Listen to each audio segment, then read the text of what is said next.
Olá, bem-vindos a esse podcast, ainda sem nome, sem propósito de negócios, mas com um propósito pessoal meu de muito tempo. Muito tempo eu tenho vontade de fazer um podcast com mulheres mais experientes do que eu.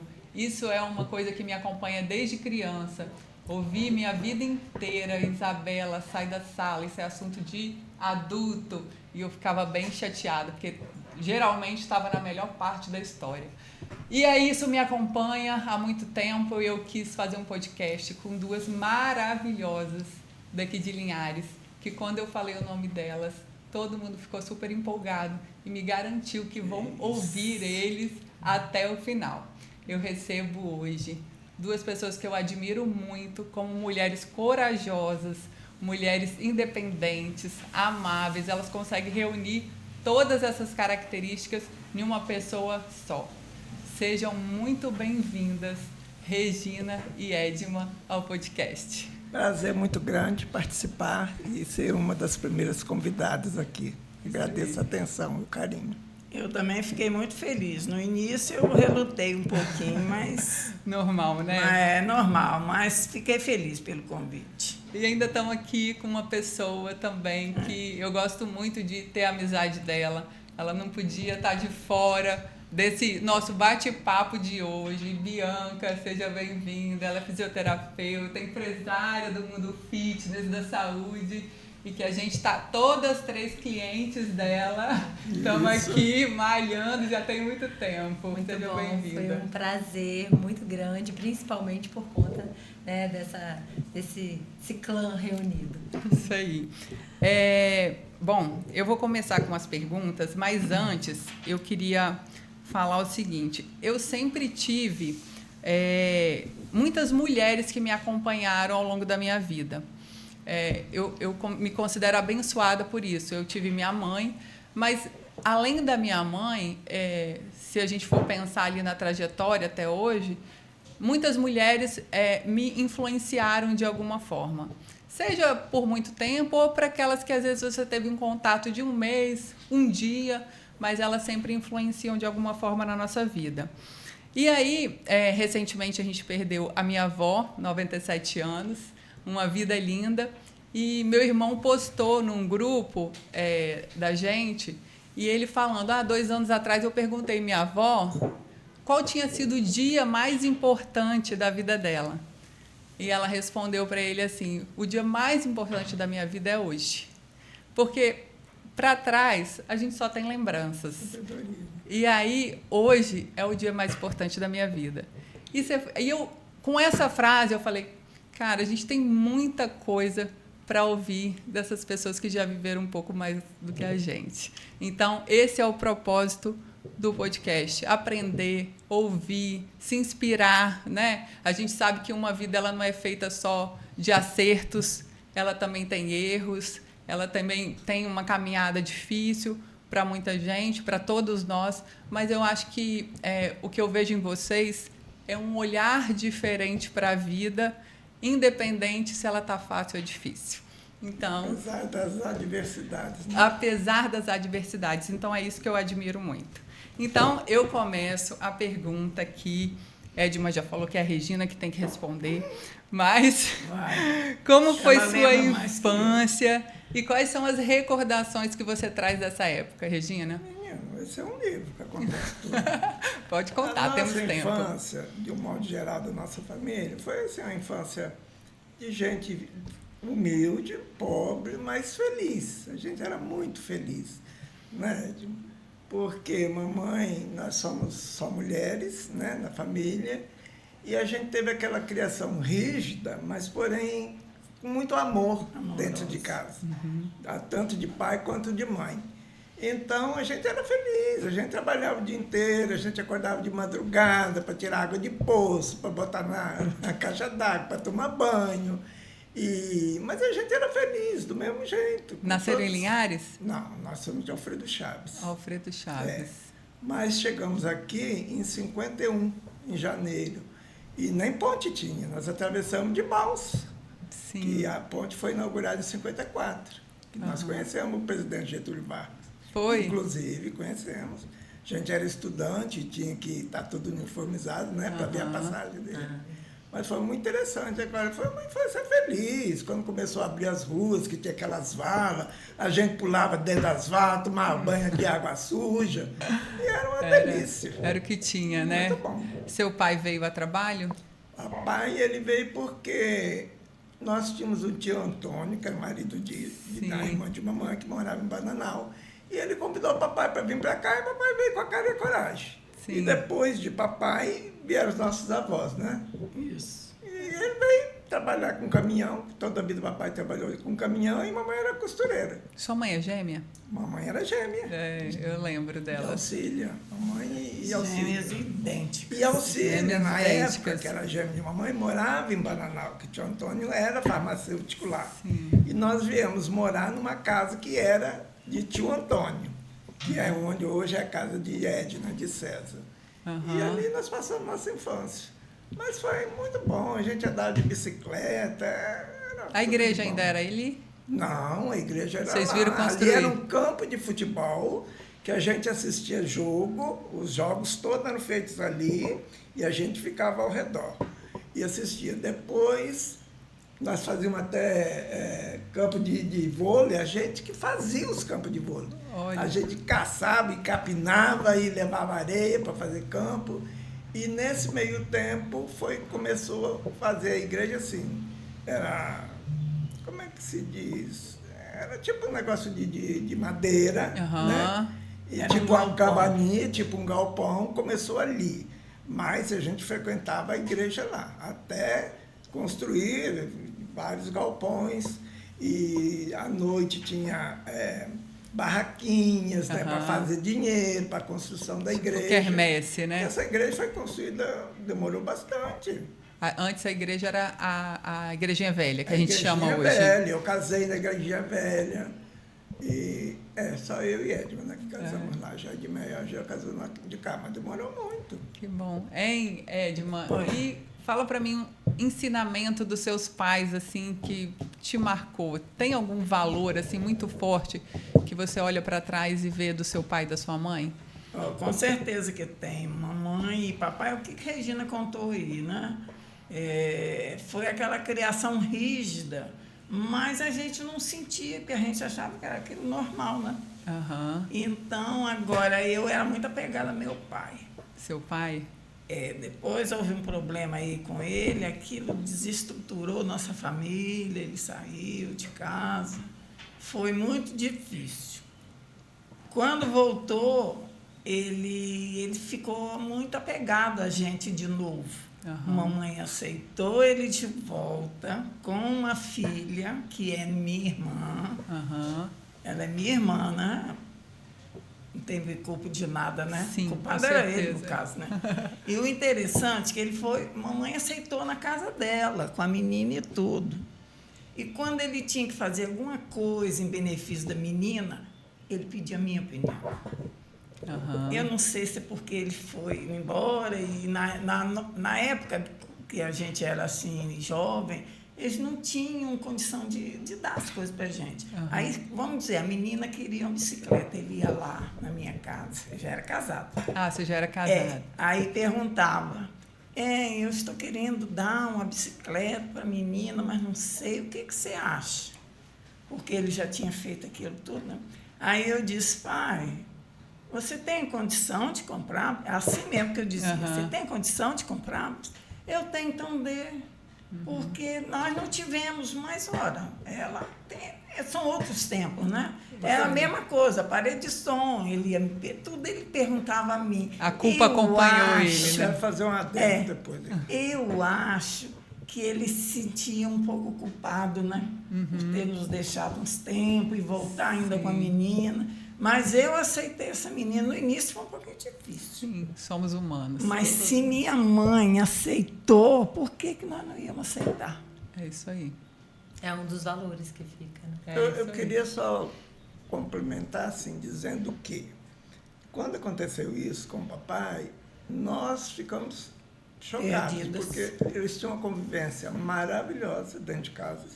Nós nunca vimos uma briga de mamãe e papai. eles sentavam na mesa. A gente tinha o costume de almoçar, jantar, tomar café, na mesa, sentado todos os dias.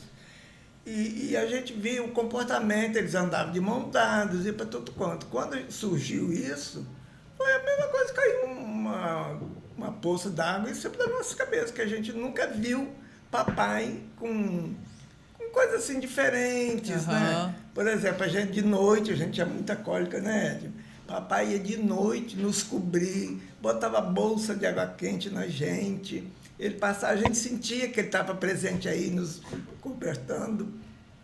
Então, quando aconteceu isso, foi mesmo um desastre. Eu quis bater nele, eu peguei o cabo de vassoura para bater nele. Eu só não bati porque não deixaram. Vocês tinham quantos anos? Eu na época, já era casada. Uhum. Ed também, Edmeia também.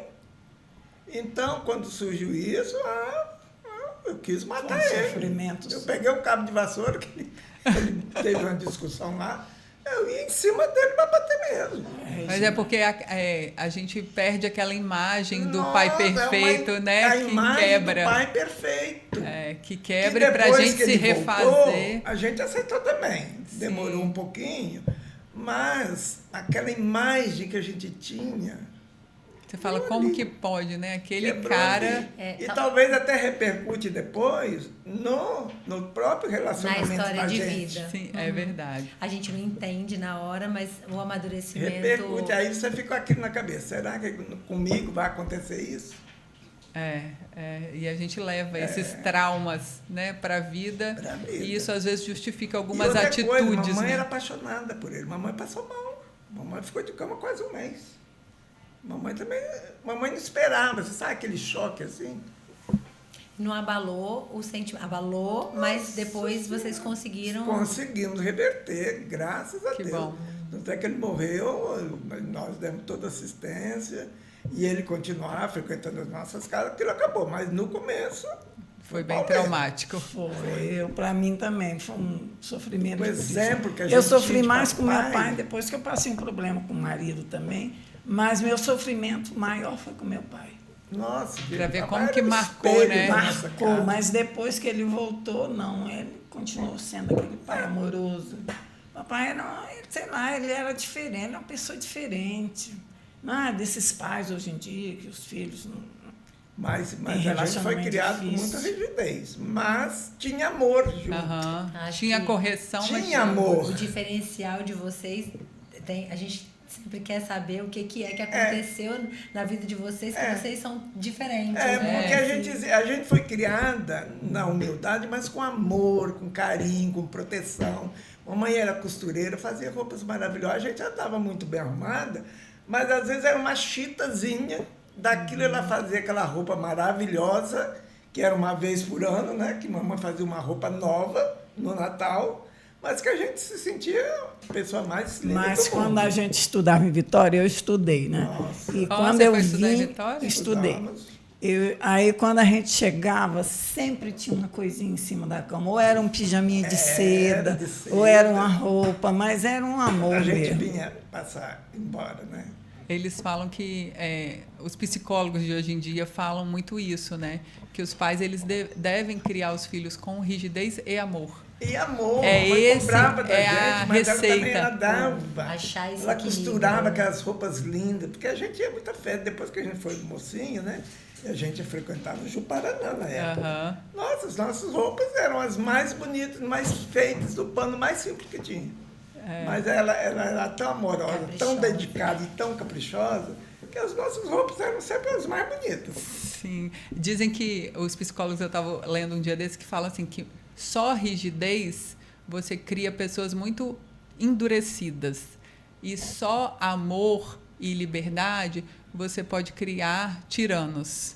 Então, achar esse equilíbrio entre o amor e a rigidez é essencial para a criação dos filhos. E vocês tiverem isso, né? Educação e ser honesto também. É um Acima valor, de né? tudo. Nós fomos criados com honestidade. Nós irmãs. A gente é muito honesto em tudo que a gente faz. Olha quanto valor. Em tudo. A nossa palavra, não precisa escrever, não precisa falar nada.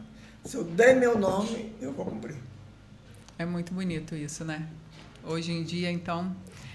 E sobre a vida e a experiência de vocês, assim, depois tiveram a infância, adolescência, casaram, tiveram filhos. Nessa vida de casar, ter filhos, como é que foi essa primeira experiência de vocês, assim, da educação, de ter educação dos pais, mas depois ter que educar os filhos, ter a experiência do casamento dos seus pais, mas depois ter que viver essa experiência na prática. Aí eu falo, é difícil, assim, pra gente hoje. Como foi para vocês? Olha, eu queria começar do meu primeiro namorado, mas não sei se vou poder. Eu tenho uma pergunta, então assim, né? lá, Tem uma pergunta, deixa pra lá. Deixa Depois, pra lá. daqui a pouco a gente volta. Eu casei, eu tinha 23 anos. Foi o meu primeiro namorado, assim, certo, mas eu tive um namorico, assim, Antes. mas não aprovado. Então, eu casei com a primeira pessoa, assim, que eu conheci como homem, né? Como pessoa, assim, própria para casamento. Casei. Fui feliz durante o período que eu fiquei casada.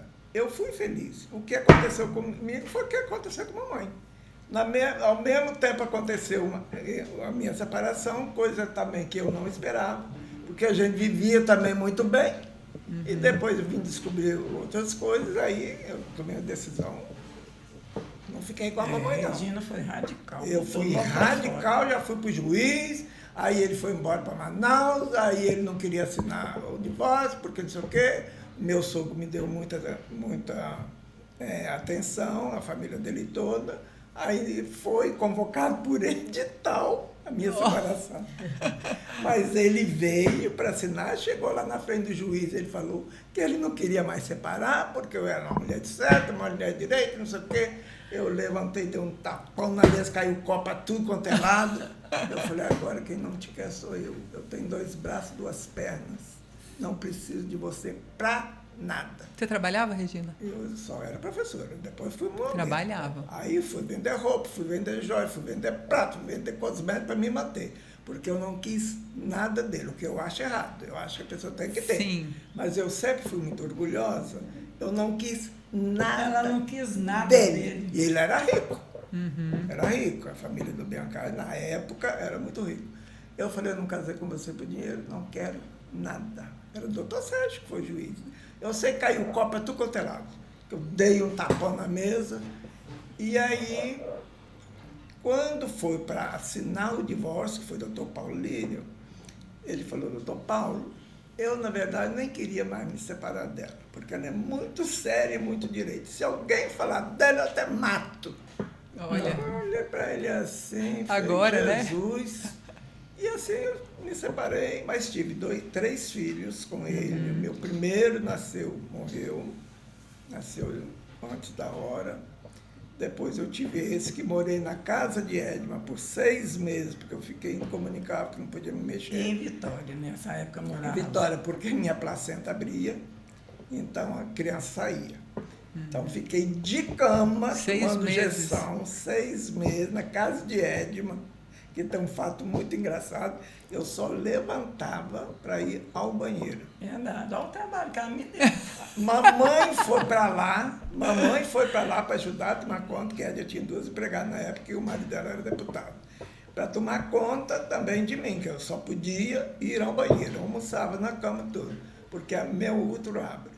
Menino, nas vésperas de eu ganhar neném, né, porque esse mês eu fiz com 15 dias de antecedência, eu levanto, fui pro quintal, acho para dar uma espairecida, minha filha caiu de bunda no chão. Olha, foi uma risada. E eu não acudia ela, não. E ela, todo mundo começou a rir e falou, bem, se o filho agora vai nascer, vai nascer aqui, nesse minuto.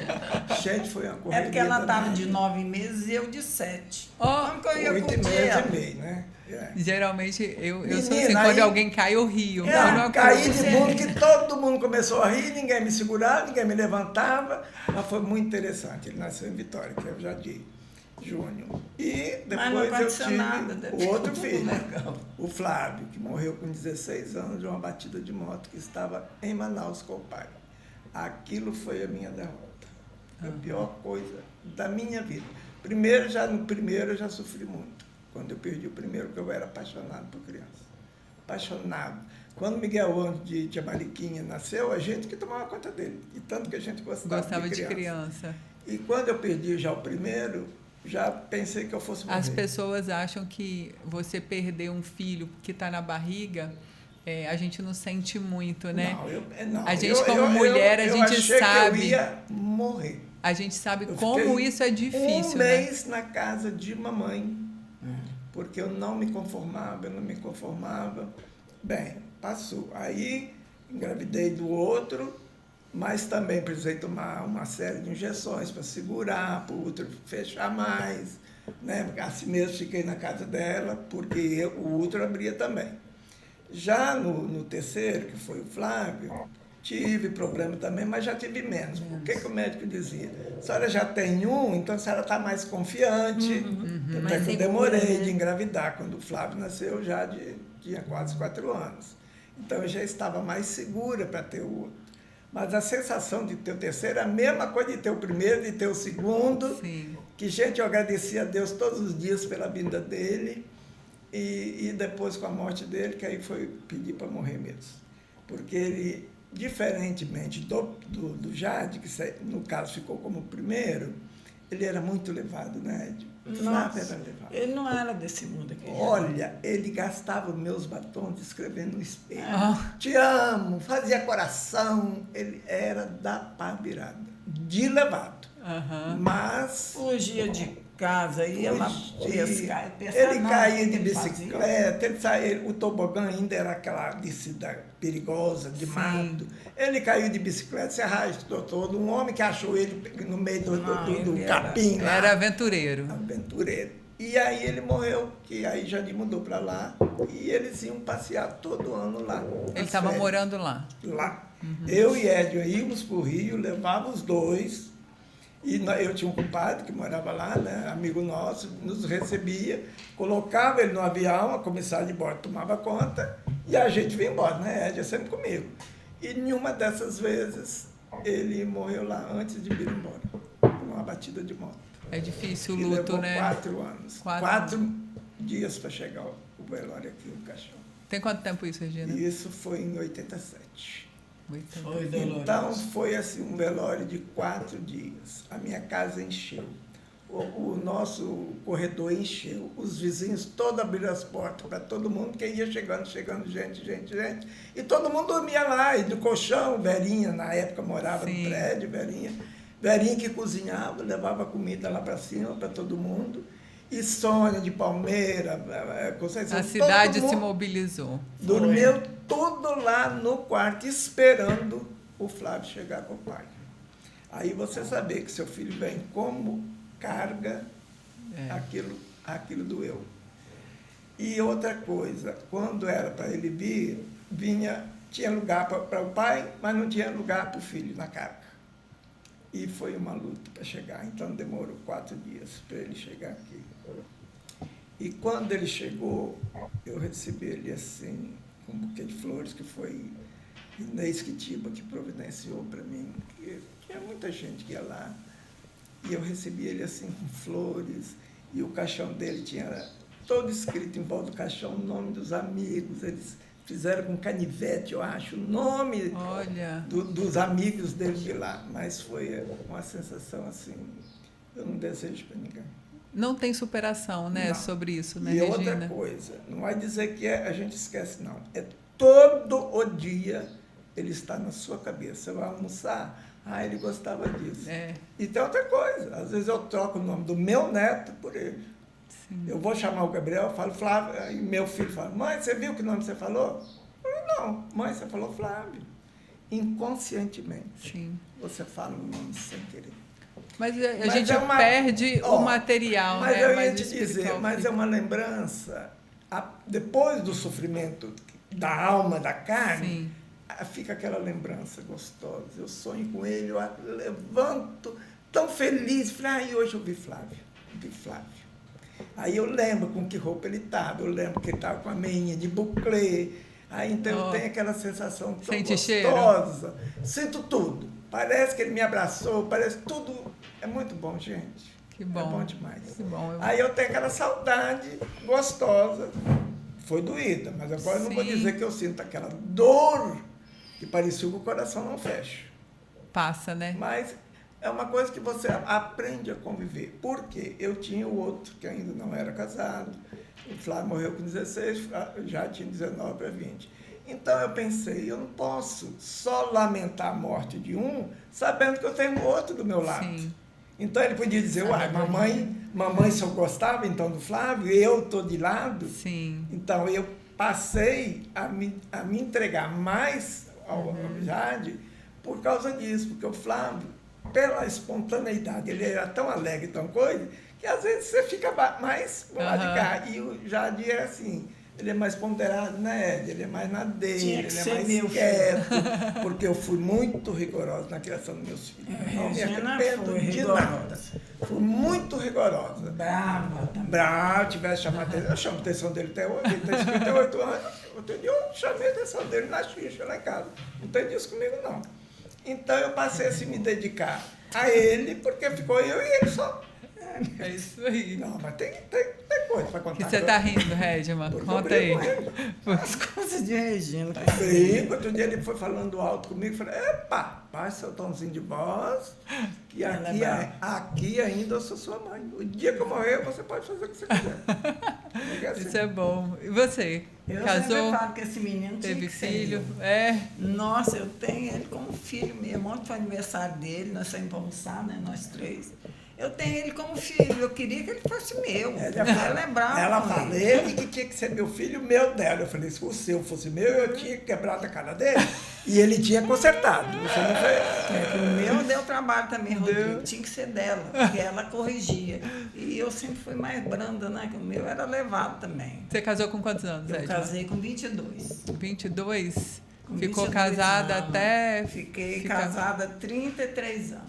33 anos. Depois ele fez a mesma coisa que o papai fez. Né? Já vinha fazendo há muitos anos.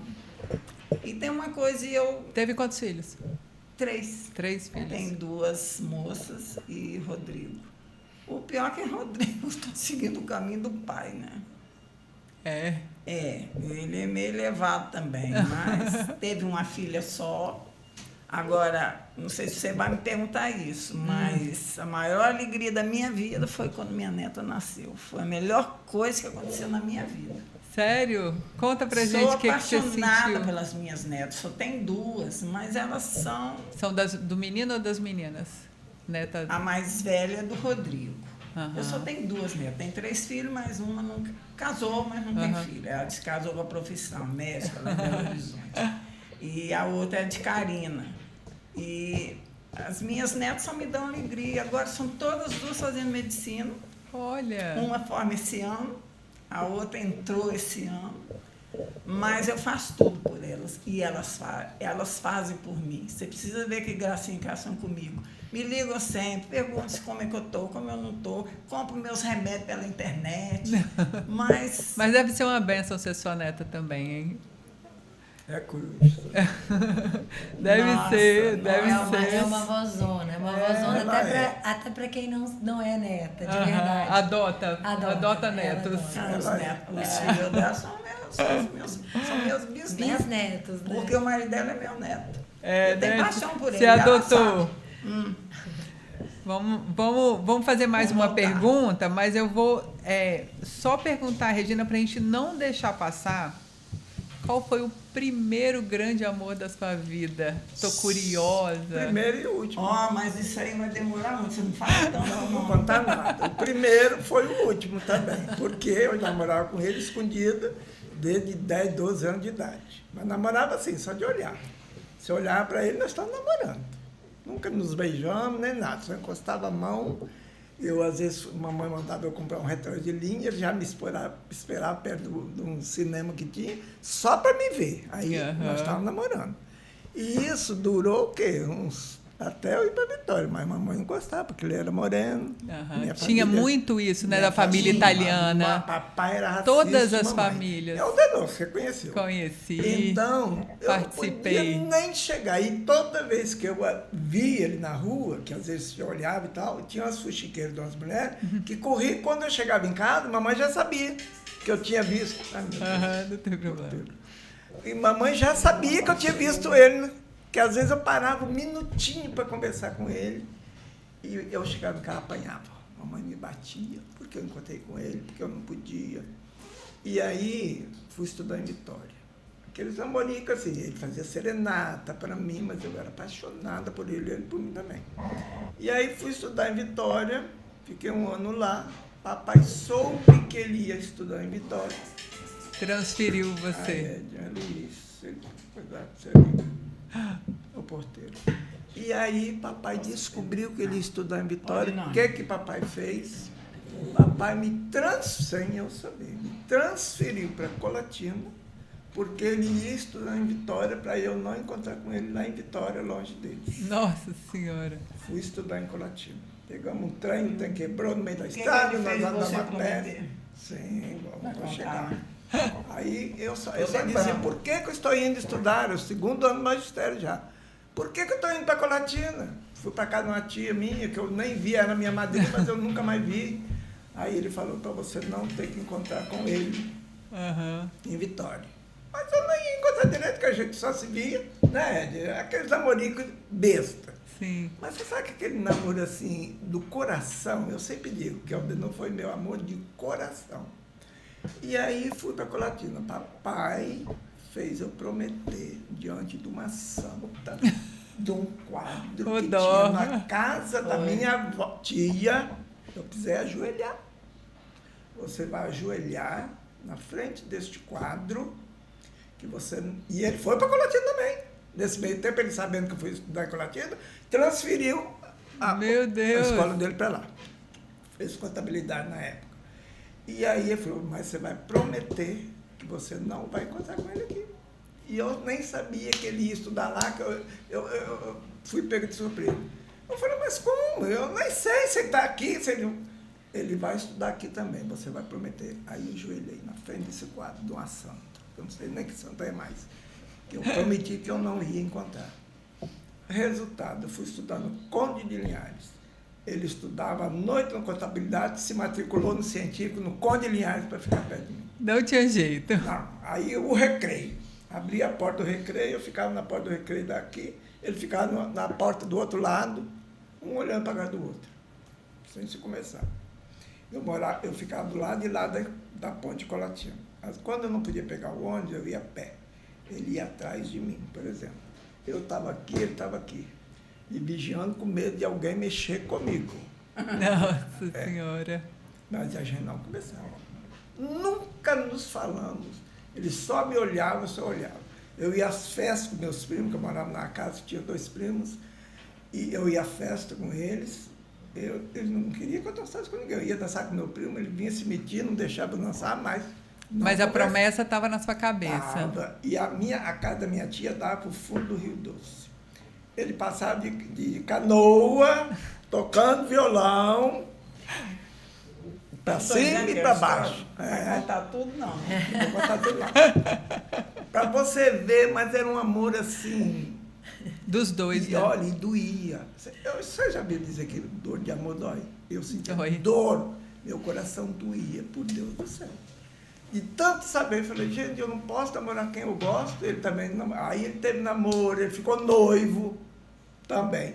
Aí, nesse meio tempo, isso já me casei. Bem, nunca mais vi a cara dele. E a gente morava na mesma cidade, mas a gente não se encontrava. E se encontrava, fingia que não sabia quem era, porque eu era proibida. E outra coisa, ele estudava com Edmeia, ele frequentava nossa casa. Mamãe me trancava num quarto, para eu não sair do quarto enquanto ele estivesse estudando, que de Edmeia na casa de mamãe. Bem, moral da história. Eu me separei 15 anos depois, fiquei 2 anos separada. Não, aí ele perguntava Edmeia, Regina separou mesmo? Separou. Mas é verdade mesmo? Não estou acreditando. Então, está separado.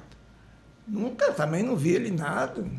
Continuei minha vida. Vou num casamento, lá na BB. Eu, com os meus 2 filhos, mamãe estava... Não vou prolongar não, só para dizer o encontro. Menino, quando eu estou assim, nós estamos no casamento, eu de um lado de cá, a multidão toda ele do outro lado. Eu só vi que ele estava lá e ele me viu. Acabou. Nesse meio tempo, apaga a luz. Durante o casamento, acabou a luz. Ficou tudo breu. Aí nós tínhamos as mesas, nós sentamos nas mesas, eu, mamãe e tal. Demorou uns 40 minutos a luz acende. Ele estava aqui, como eu estou aqui, aqui em pé. Eu acho que ele foi tanteando no escuro. Chegou lá, acendeu a luz, ele estava do meu lado. Menino, ele não sabia o que ele fazia, ninguém sabia. Na época tinha amigos em comum que sabiam, que a gente se gostava. Aí chamou para ele sentar na mesa, aí ele sentou por ali, inventou de pegar um churrasco, e ali ele ficou. Também não conversamos nada não, só bateu um papinho ali. Não, aí ele só perguntou assim, aí depois todo mundo foi saindo, ele falou assim, você ainda gosta de mim? Aí eu falei, muito. Respondi assim. Começou aí, acabou, de novo. Não. Aí, mas eu, por exemplo, eu tinha os filhos, eu não queria dar mau exemplo. Então, passado um tempo, ele perguntou Edmeia. Ele ligava para Edmeia me dá os recados. Não ligava para mim recado. Isso.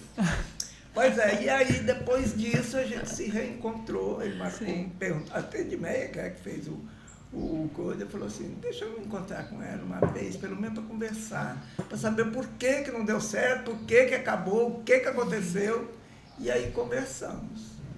E aí, nesse meio tempo, conversa vai, conversa bem. Ele era casado.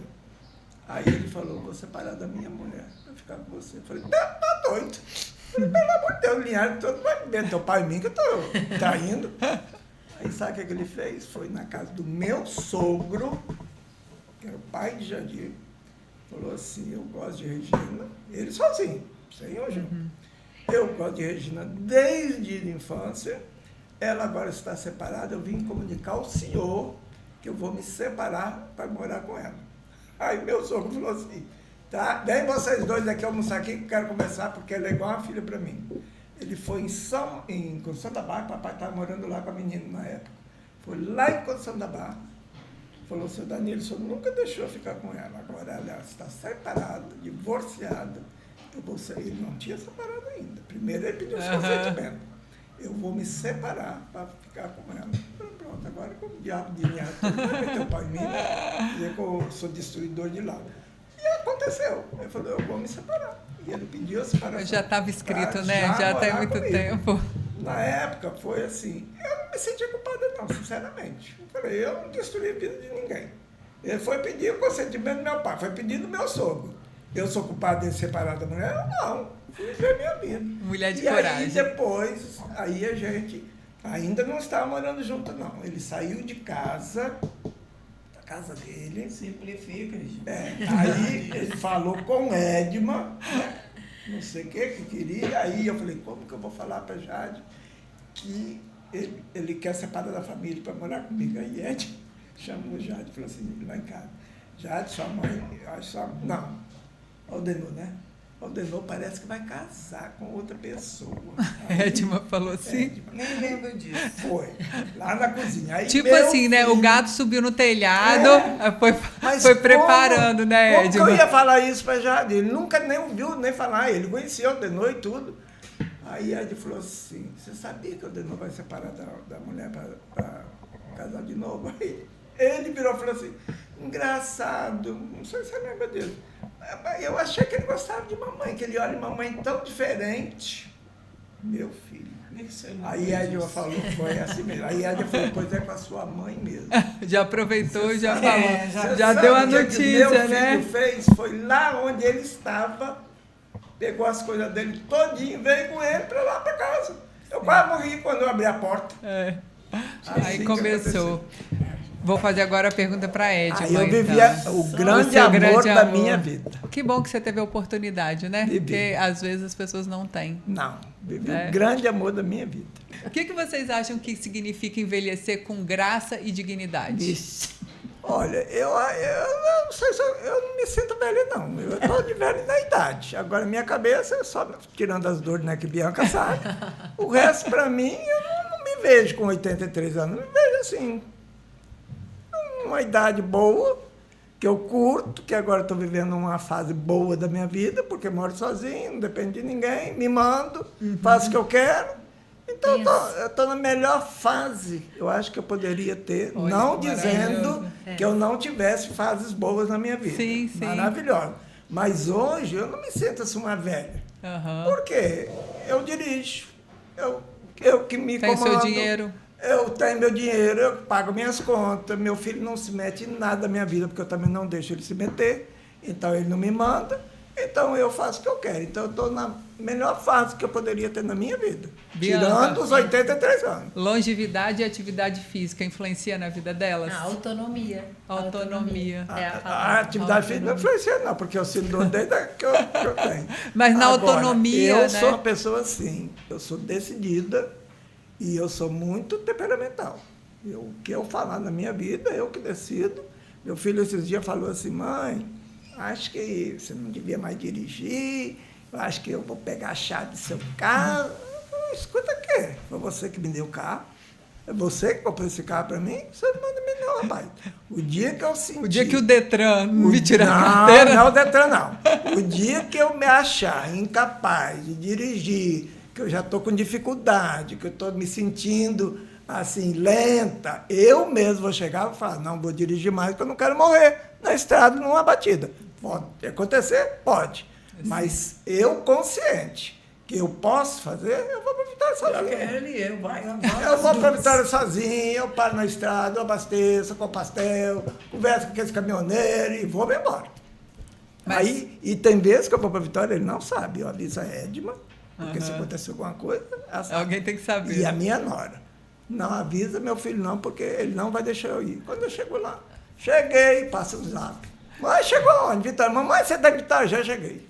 Mas você sabe que 83 anos, mais de 80 anos, né? A gente vê muitas mulheres com muitas dificuldades de autonomia, Não, eu até de morar acredito sozinha. Que ele tem, por exemplo, cuidados, né? Porque uma pessoa de 80 dirigir também pode acontecer qualquer coisa. Mas eu falei, pode acontecer qualquer coisa em qualquer lugar.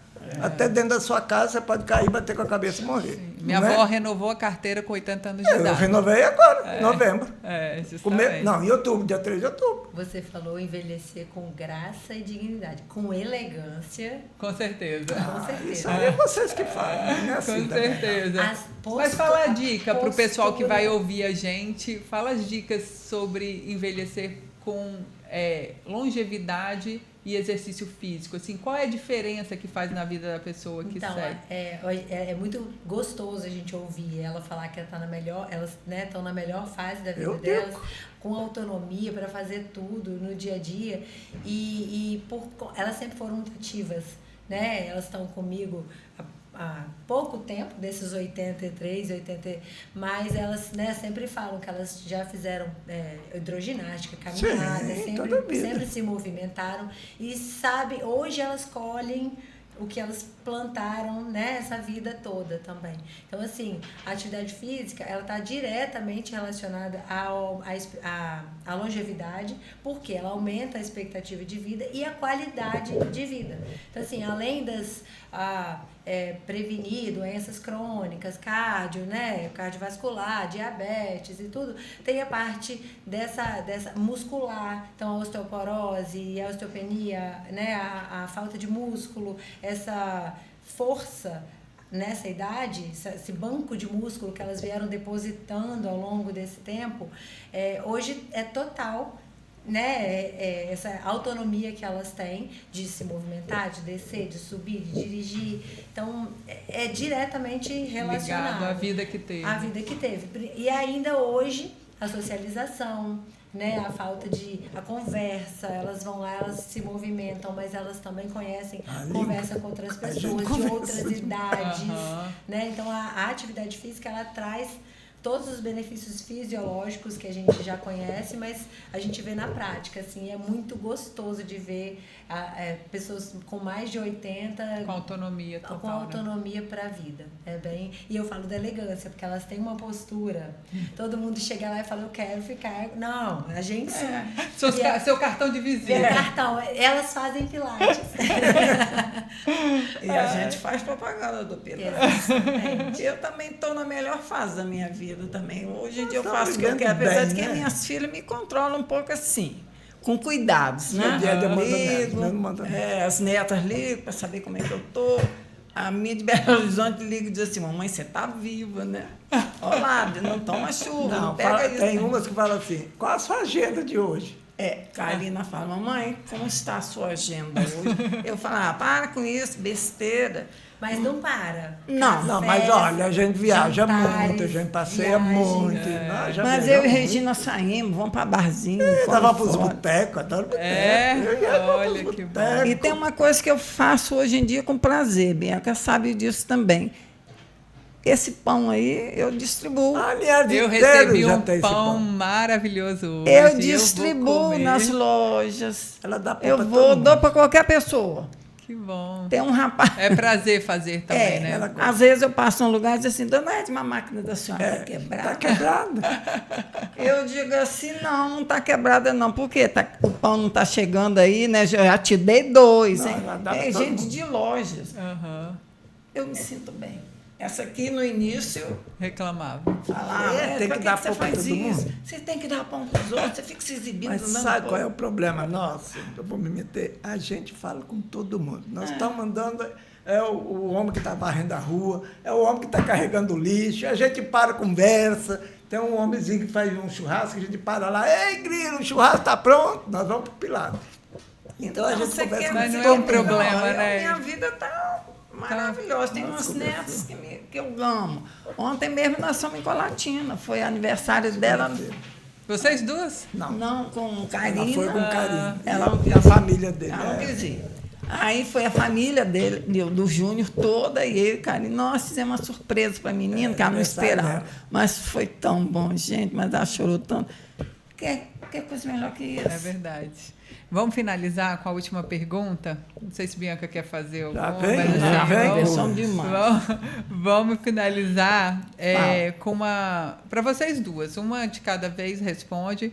Mas qual é a maior lição que a vida lhe ensinou e que gostaria que todo mundo aprendesse? Que ouvisse a gente. A maior lição de vida, eu acho que é você primeiro se conhecer interiormente. Porque se você não se conhece, você não pode se doar, né? E eu diria que viva intensamente, tudo, com dores, com alegrias, com perdas. Tem tanta coisa boa, apesar das perdas também, tem tantas coisas boas que vêm junto. E a superação. Você tem que superar os seus problemas, seus traumas, suas dores, porque não é fácil, não. Eu passei muitas dores, mesmo com a doença de Aldenor também, que eu fiquei 7 anos dentro do hospital.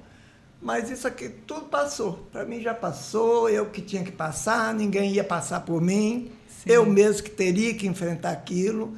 E enfrentei assim com muita força, com dignidade, nunca me fiz de coitada. Eu achava assim, se Deus mandou para mim é porque eu aguento, eu vou passar. E vinha obstáculo em cima e eu passava por cima. Então, eu acho que a lição de vida é essa, é não perder a esperança e sempre ter expectativa de vida. Muito bom. E que tem muita coisa ainda para viver, né? Que sempre tem alguma coisa boa para vir. Com certeza. Eu acho também. Eu ainda tenho muita coisa para viver. Eu tenho 85 anos, mas eu quero chegar na idade de minha mãe. Minha mãe foi com quase 96, agora, se né? você perguntar o medo, eu vou dizer. 96? Não. Mas eu quero medo, saber. O medo? Medo de morrer. Morro de medo de morrer. Mentira, sério. O resto de noite, falei, nossa senhora, pelo mas amor eu acho de que Deus. todo mundo tem, né? Mesmo você. Eu boto o texto debaixo do meu travesseiro, não deixa eu morrer essa noite. Horror à morte. Regina reza texto toda noite, eu não tenho. Eu tenho horror à morte. Mas é porque você quer viver, né? É isso não é horror aí. Da morte, é vontade eu de quero viver. Viver do jeito que eu estou. Sei por quê, porque eu não era nem para ter, era para ter dizer, me leva, né? Que eu já perdi 2 filhos, já perdi marido, já perdi. Eu não, eu quero viver. Ai, eu acho que não é medo da morte, é vontade de viver, né? Mas eu tenho medo de morrer. viver. Eu tenho medo de morrer. Eu falo lá com Nós os queremos meninos viver lá, muito ainda. lá no Pilates eu falo, gente, quando eu estiver dentro daquela urna lá, vocês podem ver que eu estou pé da vida de estar ali. E vocês acham que a gente pode tirar o pé do acelerador quando é mais nova? Porque a gente tem uma ansiedade de fazer as coisas quando a gente é jovem, que a gente olha para as pessoas que já viveram, parece que elas têm mais calma, parece que estão mais sábias para viver o presente sem se preocupar muito com o futuro. Por exemplo, nós somos de uma geração bem aquém da de hoje. Então, nós fomos criados de uma maneira. A geração de agora é completamente pelos meus netos, completamente diferente. Então, Regina, a minha geração foi a melhor que nós tivemos. Não tem melhor. Eu acho que a nossa geração viveu melhor, porque não tinha internet, nós não tínhamos televisão, gente. Então, a gente brincava, a gente passeava, a gente ia à festa, a gente andava de lagoa, ia nas fazendas das amigas. Então, a gente vivia. A gente se arrumava para passear de bicicleta de tarde. Vamos viver, você já falou de mas não é. É isso, hoje em dia não. A internet não deixa para você viver. Né? Nossa, aprendemos? Caderninho. A gente anotou um monte de coisa. Também que tá eu digo assim, eu vejo meus netos, onde eles vão, você está na mesa almoçando, o telefone, gente, pelo amor de Deus. Vamos combinar com os pais também, né? Não estão vivendo. Mas eu acho que a nossa geração viveu com alegria. Tudo era motivo de alegria, tudo bom. Mas a gente Nosso desafio é transformar essa geração em uma geração nesse equilíbrio. Na verdade, em todo tempo, a gente finaliza agora, mas assim, em todo tempo, eu acho que em todas as fases a gente vai passar fases boas e ruins, né? Eu acho que eles vão aprender que o vídeo, o celular, toda essa fase ali, vão trazer malefícios, mas também benefícios para eles. Tomara, né, que eles entendam rapidamente o valor do contato, da conversa do olho no olho, né, do abraço, dos pães que a gente entrega na rua, né, Edma? Tomara que eles aprendam isso. E, assim, você sabe que uma ideia que me veio aqui, para a gente finalizar, é que no próximo podcast eu vou fazer com uma avó com um neto. Ai, que show! Que a gente muda, a gente tem as duas opiniões sobre a mesma coisa. Isso. E dois olhares é uma oportunidade de ensinar e aprender, não é? Das duas gerações. Só se for um neto mais velho, porque se for um neto mais novo, minha filha, não vai dar. Um neto de 13, 14 anos já dá para conversar, vai né? Falar só isso aqui. Um beijo para vocês. Muito obrigado por ter nos acompanhado. Obrigada pela participação, Bianca, Edma e Regina. Nós estamos bastante felizes. Eu espero que todo mundo curta aí o podcast.